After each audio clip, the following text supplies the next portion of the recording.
Okay. Well, good morning, everyone.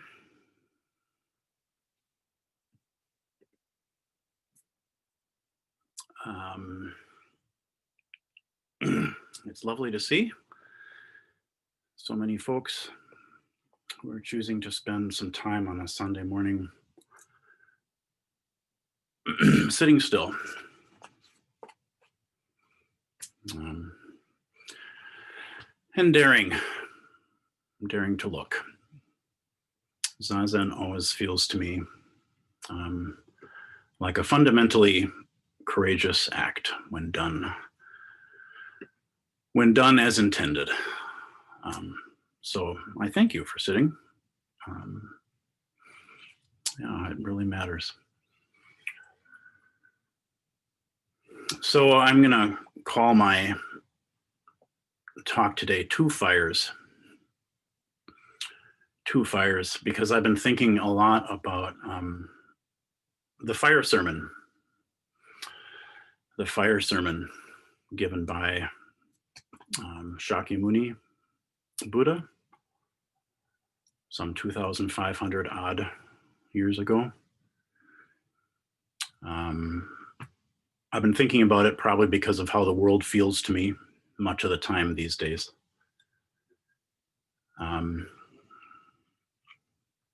Feeling very much sometimes to me like everything is on fire.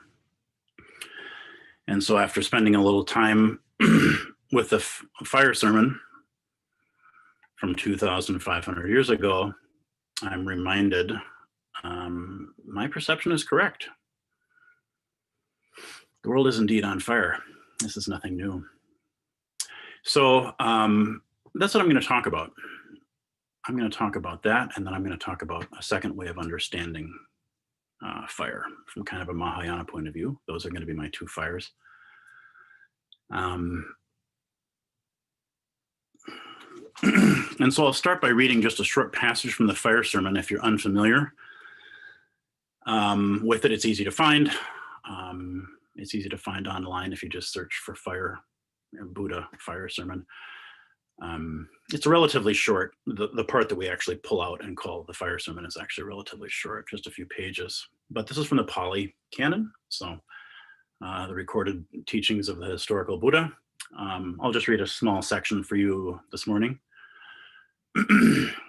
He's addressing his nuns and monks, but more importantly, part of his audience, at least at that time, was some folks who were new to the Dharma who had come to hear him talk as part of the myth around this, part of the story around this. And those people were fire worshipers. And so doing what skillful presenters, skillful teachers do, kind of know your audience, right? He knew that these folks were fire worshipers. This is going to be their primary image, their primary focus is the element of fire. And so he used fire as his teaching metaphor as he delivered his Dharma that day. So part of that is just skillful means, trying to connect to an audience by using their language, right? What's also probably helpful, at least for me to remember, is that a good portion of his audience, we can imagine, would have been brand new to this kind of practice, introspection, meditation. We can guess that they probably had no introspective meditation experience, no inner awareness, at least not cultivated as such. These are beginners, essentially speaking. And so it's not only important for the Buddha to use a metaphor, an image, fire, that makes sense to them, but also to address the teaching to their level of kind of development. Right. So what he's delivering is a very, very basic teaching, a central tenet of early Buddhism that a lot of us are already familiar with. So the passage that I'll read to you goes as such. Bhikkhus or bhikkhunis, the monks and nuns, all is burning. And what is the all that is burning? The I is burning. Forms are burning. I consciousness is burning. I contact is burning. Also, whatever is felt as pleasant or painful, or neither painful nor pleasant, that arises within eye contact for its indispensable condition, that too is burning. Burning with what? Burning with the fire of greed, the fire of hate, with the fire of delusion. I say it is burning with birth, aging, and death, with sorrows, lamentations, with pains, with griefs, with despairs.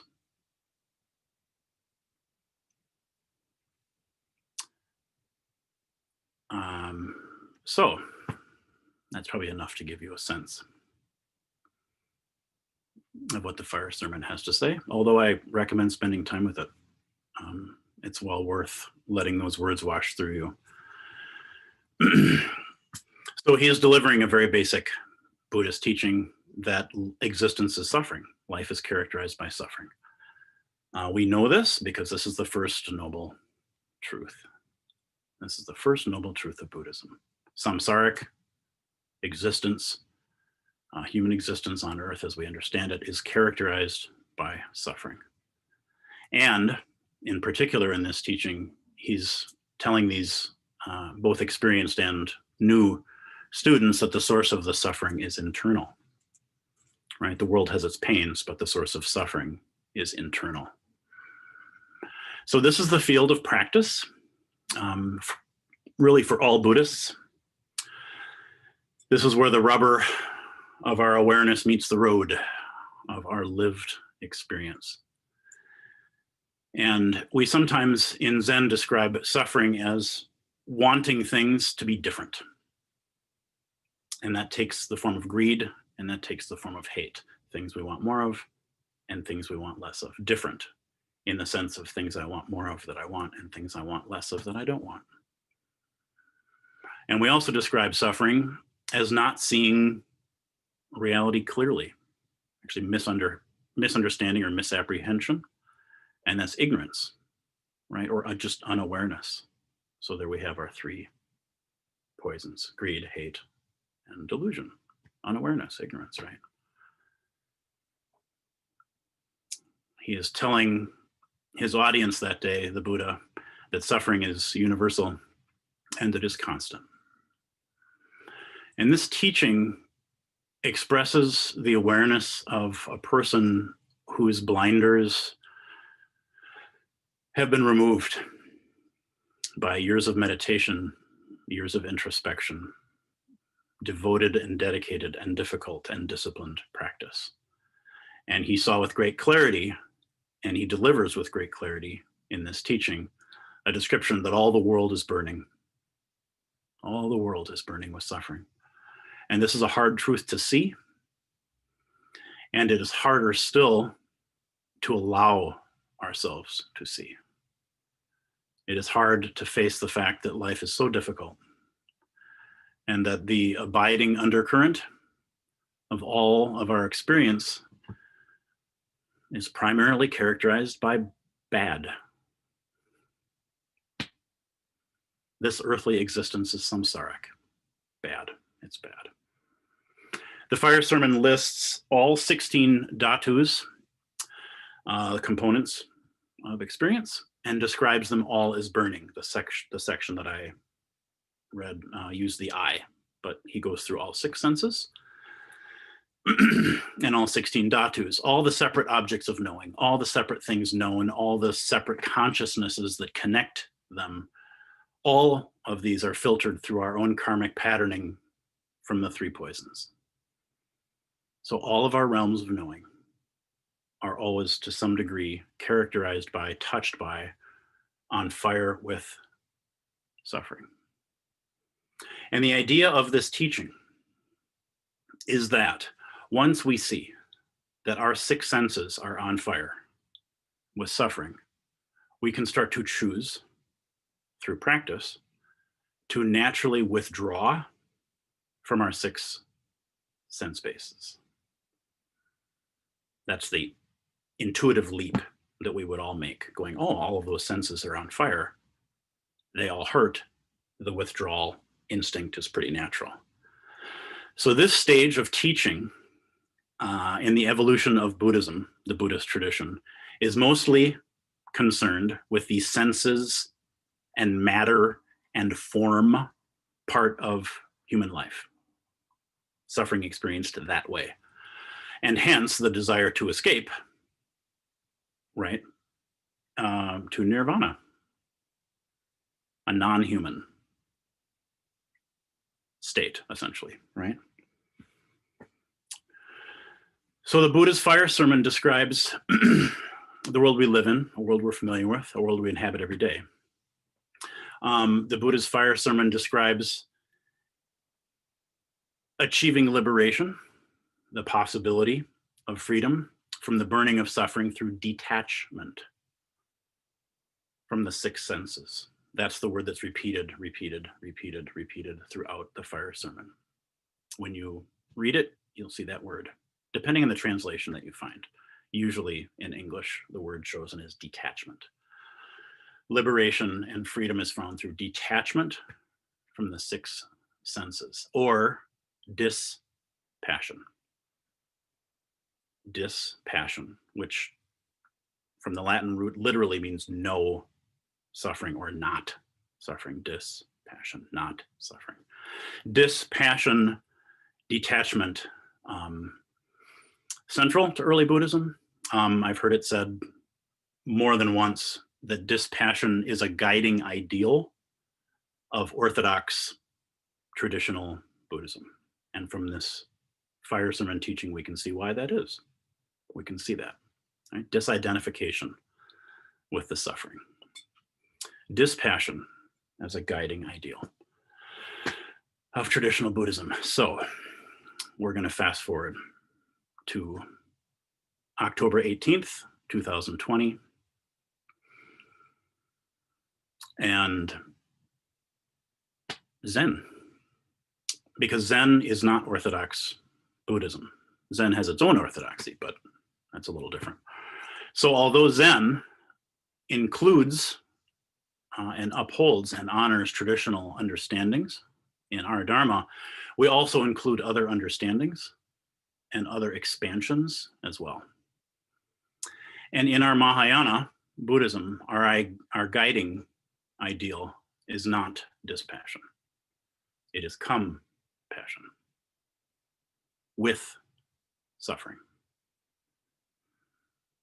It's kind of easy to imagine that dispassion and compassion are related, and a lot of the practices are actually adjacent in some ways. We can see them as stages of practice, if we wish, but it's also easy to imagine them as opposites, because one is not suffering, the detachment that is described in the first fire sermon, in the fire sermon of the Buddha, whereas compassion is the opposite, to be with it, to literally be in relationship to it, right? In the Mahayana stage of the teaching in the evolution of Buddhism, in addition to being identified with our human experience, just like we are in the fire sermon, we are also identified with consciousness itself, life, spirit, Buddha nature, whatever term we wish. And hence our desire, our ability, our capacity, our longing even, to encompass, include, relate to, care for everything, right? We don't leave the burning, suffering world behind through detachment or through dispassion.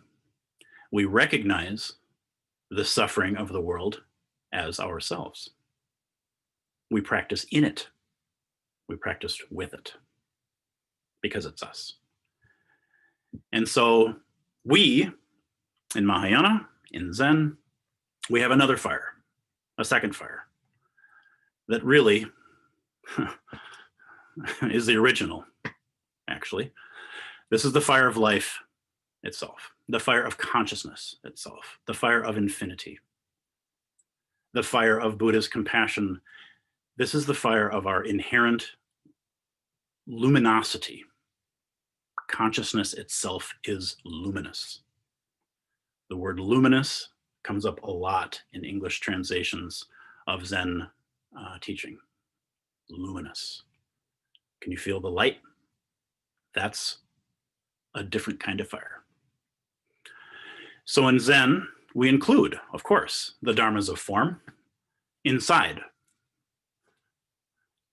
the dharmas of emptiness, shunyata. Shunyata is the dharma of infinity. It includes the world of the finite, the world of form, the world of humanity, samsara. Right? This is what Zen calls the world of the red dusts. It includes all of that. But we do not detach from samsara. We find nirvana inside it, part of it, non-separate from it. The Buddha Dharma of emptiness does not detach from anything because it includes everything in non-separateness. So we have another way in Zen of relating to that fire that the fire sermon so beautifully and so intensely describes. We have another way of relating. Why? Because the Dharma of infinity loves what we hate, right? Infinity, infinite Buddha loves what we hate. Infinite Buddha includes what we as humans don't want to include, right?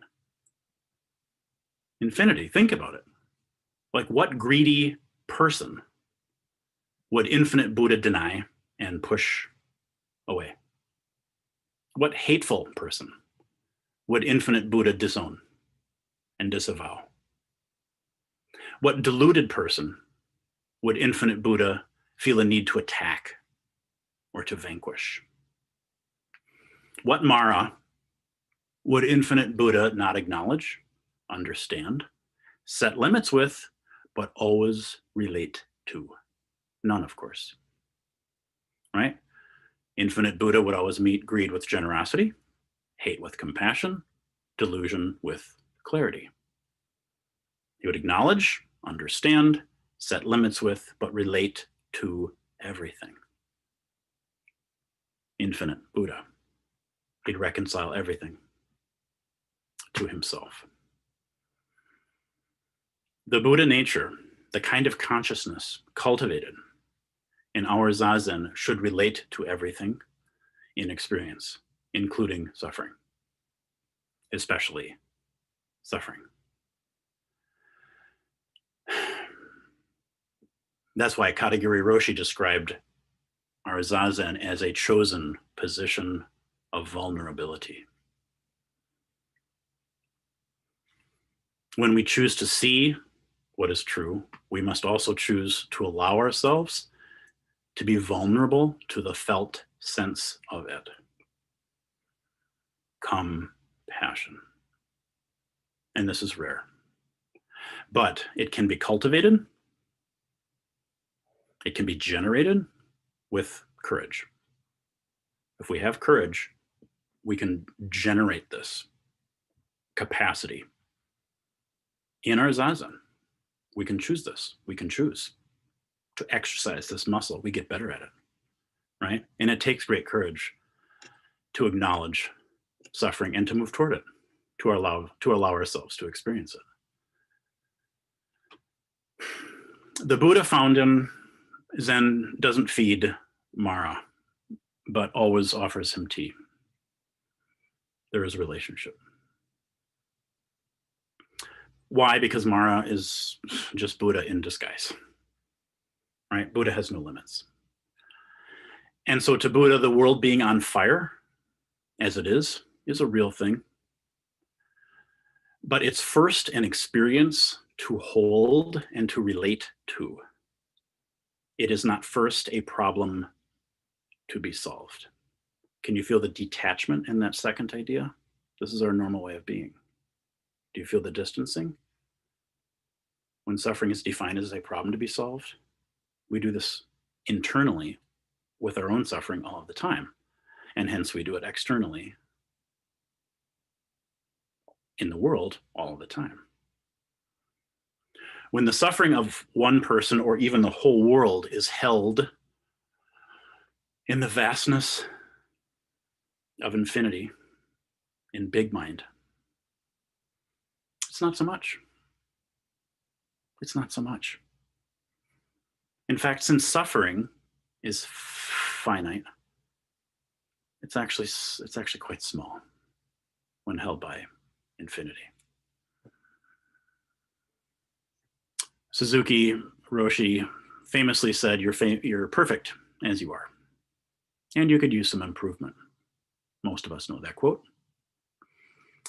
So in Zazen, this looks like, can we bring our "you're perfect as you are" to our "could use some improvement"? Can we bring the Bodhisattva's infinite heart to the burning world of samsara? Right?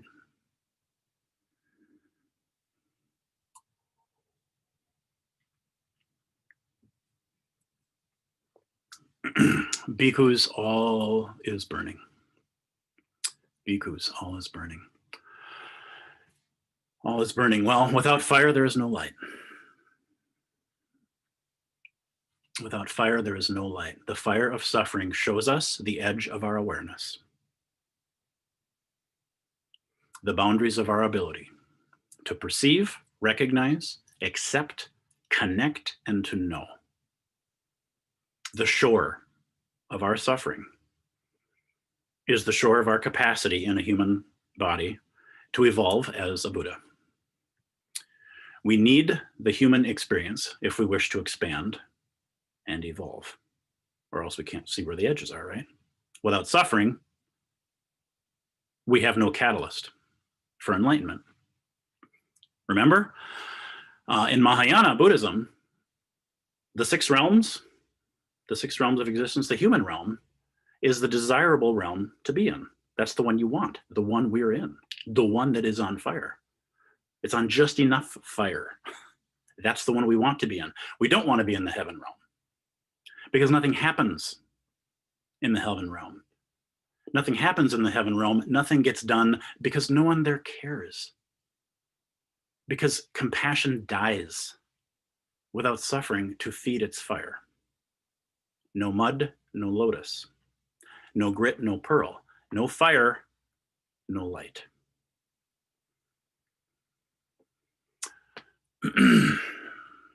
Ida B. Wells was an American investigative journalist, educator, and an early leader in the civil rights movement. She was one of the founders of the NAACP, and she said, "The way to right wrongs is to turn the light of truth upon them." Good to see it. And Louis Brandeis, the US Supreme Court Justice, said, "Sunlight is the best disinfectant." Sunlight is fire, right? That's what sunlight is. It's the light from fire. So the original fire that we're talking about here is the nature of realization that can come about from practicing with the fire sermon. The original fire is the nature of realization itself. It's that split instant when you see something you didn't see before. You learn something you didn't previously know. The beam of your inner flashlight, that light turned inwardly that Dogen talks about, lands on something you hadn't seen before, felt before, known before. You just got a little bigger. It's that moment when the inner light recognizes a familiar shape. It's seen but not been able to understand or integrate, right? The original fire is a moment of integration. It's a moment of expansion, the flash of insight. Flash, that's fire, that's electricity, right? Flash is a connection made in the mind, a very literal, and also figurative moment of fire, energy, of spirit, animation that connects, that links, that creates awareness, makes the field of awareness bigger, right? The depth of understanding deeper. Real spiritual practice is a deep evolutionary impulse obeyed, and a fear-based ego disciplined by compassionate and wise awareness. The true activity of Zazen. Flash, right? A moment of fire, original fire. The flash is a moment of emptiness, right? Or thusness, suchness, because it's a connection. It is connection making, right? A moment of emptiness is simply a moment of experienced, actual, integrated non-separateness, right? Do you see it?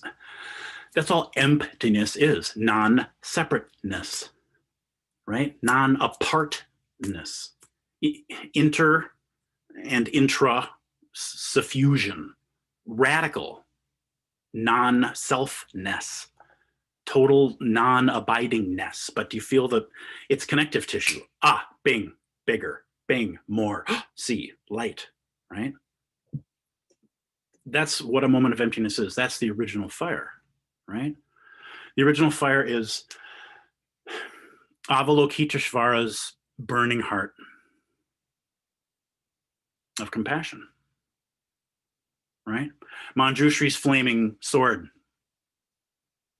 of the perfect wisdom of non-separateness, the willingness to include. The fire in your own heart, mind, when you have an insight into your own greed, your own hate, your own delusion, and the fire's light of awareness falls on a landscape previously kept in the darkness of unawareness. And you see it flash. There's the original fire, right? That invisible halo of just energy, light that surrounds you when you do your Zazen and your heart mind makes a connection. It includes something it didn't before. It expands to hold and care for a suffering you have previously been unable to acknowledge. Whoosh. That's the flash. The original fire is our own individual and collective burning vision of awakening, in which everything is illuminated from without and from within, when there is only the dancing light of this very ceaseless, dynamic, life-taking and life-giving movement.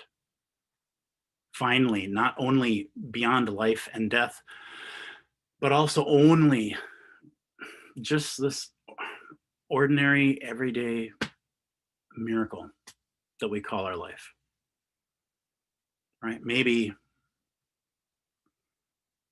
it's helpful to be reminded, to acknowledge that normal waking consciousness, right, in humans is heavily defended against this. Right? Normal waking human consciously is heavily defended against both its fear of nothingness, right? Death, shame, but also its fear of everythingness, enlightenment, Buddha nature, God.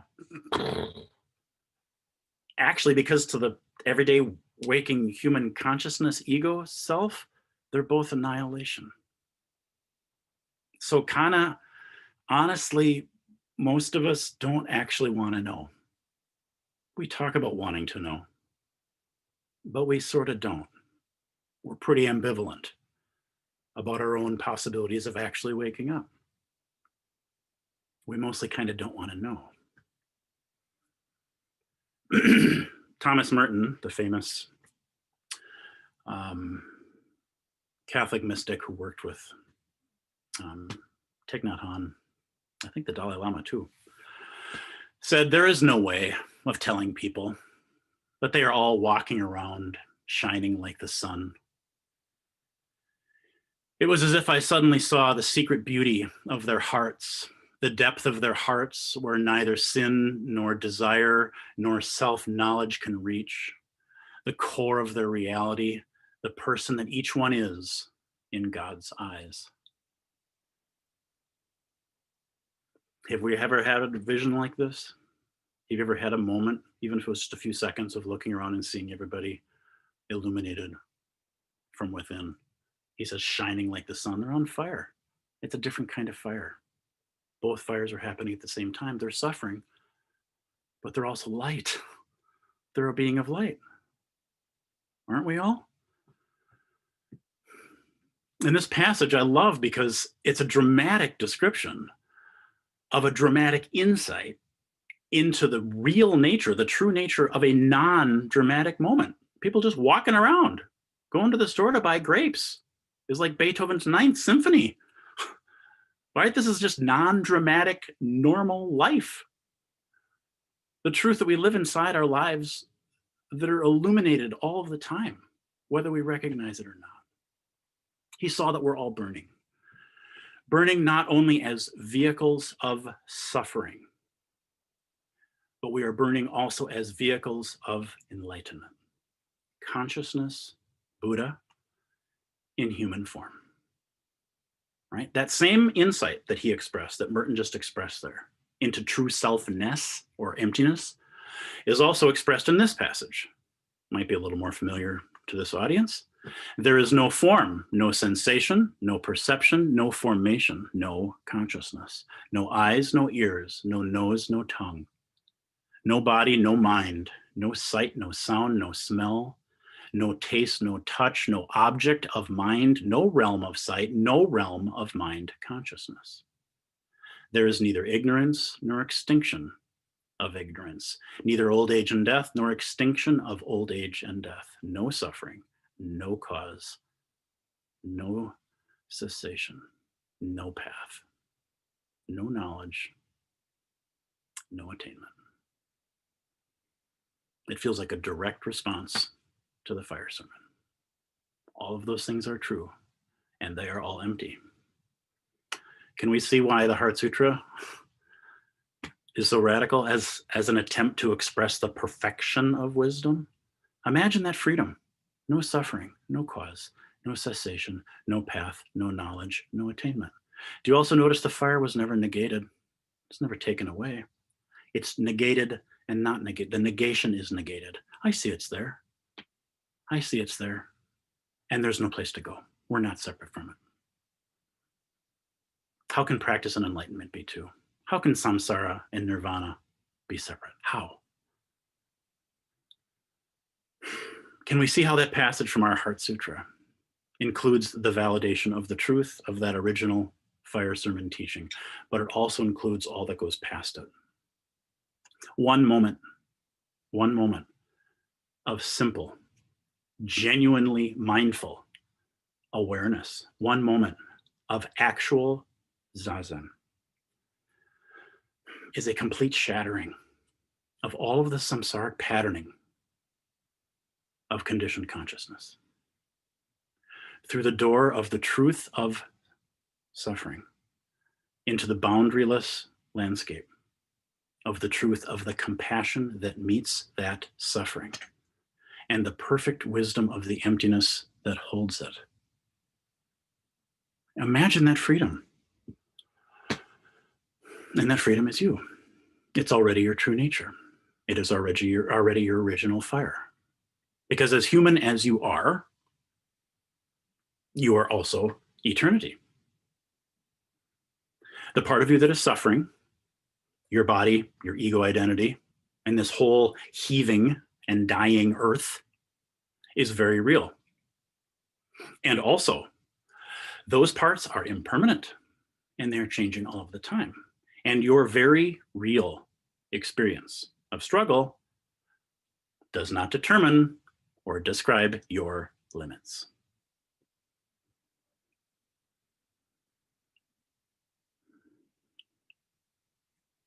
You are vast like space.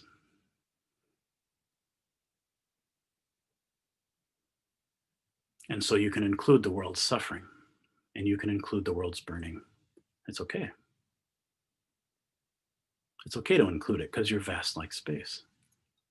Have you noticed that space is holding a burning earth?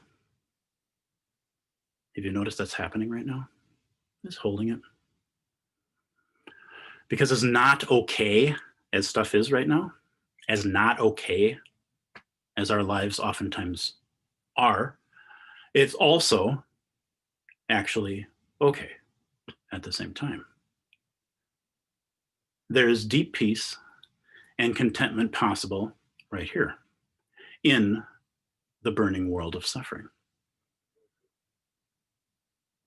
The good place was inside the bad place all along. Loving the bad place is the good place. Loving the first fire is the second fire. So don't be defined, please, by the fire that you experience or the fire that you witness. I'll end with this. I just invite you to notice the moments that already populate your life, the moments when you're okay or something works. Notice what's okay. Just notice what's flowing. Notice what's okay. Notice where there's no struggle, a moment where there's no struggle, right? Notice the space inside of and around all those flames. Don't negate the flames, they're there. Just include something else. Include this second kind of awareness, right? Because that space is already happening, right? That freedom is already happening along with the flames. Your peace is already happening in the midst of your chaos. Just like in our beautiful world.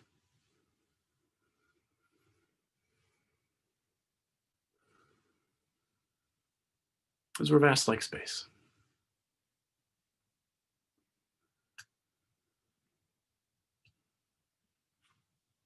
I think that's as much as I need to say today. Thank you very much. I appreciate your attention.